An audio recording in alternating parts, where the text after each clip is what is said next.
దేశంలోకి అక్రమంగా ప్రవేశిస్తున్న బంగ్లాదేశీయులకు జనన ధృవీకరణ పత్రాల మంజూరు కేసులో 6గురిని పోలీసులు అరెస్ట్ చేశారు. ఢాకా నుంచి అక్రమంగా కోల్కతా చేరి అక్కడి నుంచి హైదరాబాద్ లో స్థిరపడ్డ మహమ్మద్ హసీబుల్ కేసులో తీగలాగితే డొంక కదిలింది. నిందితుల్లో నార్సింగి మున్సిపాలిటీ అవుట్ సోర్సింగ్ ఉద్యోగి సుధీర్ కుమార్, ఏజెంట్లు మహమ్మదులీజ్, టి సాయి కిరణ్, రజనీకాంత్, బంగ్లాదేశస్తులు మహమ్మద్ హసీబుల్, రోహన్ ఉన్నారు. నిందితుల నుంచి 7 సెల్ ఫోన్లు, ల్యాప్టాప్, నకిలీ ఆధారు, ఓటర్ గుర్తింపు, బర్త్ సర్టిఫికెట్, బంగ్లా పాస్పోర్ట్ స్వాధీనం చేసుకున్నారు. పోలీసులు తెలిపిన వివరాల ప్రకారం బంగ్లాదేశ్లోకి ఢాకాకు చెందిన మహమ్మద్ హసీబుల్, రోమన్ సాహా 4 ఏళ్ల క్రితం అక్రమంగా రవాణాదారులకు 25,000 చెల్లించి గుట్టుగా ప్రవేశించారు. బంగ్లాదేశ్ నుంచి పశ్చిమ బెంగాల్కి అక్రమంగా వచ్చారు. కోల్కతాలోని సౌత్ ఆహార్లో ఉంటూ హసీబుల్ తన పేరును జోవన్ చౌదరిగా మార్చుకుని కరాటే శిక్షకుడిగా పనిచేశాడు.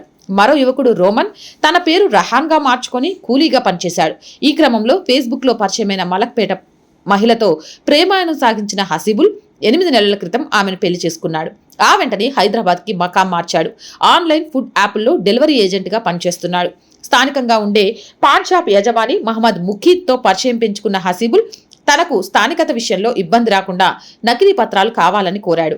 ముఖీద్ స్నేహితులైన చాదర్గఢ్ నివాసి తేమూర సాయి కిరణ్, చెంచల్గూడ నివాసి గడ్డ మీద రజనీకాంత్ ఓ ముఠాగా ఏర్పడ్డారు. నర్సింగ్ మున్సిపాలిటీలో శానిటైజర్ సెక్షన్ కంప్యూటర్ ఆపరేటర్ దుడ్డు సుధీర్ కుమార్ ద్వారా నకిలీ బర్త్ సర్టిఫికెట్ పొందారు.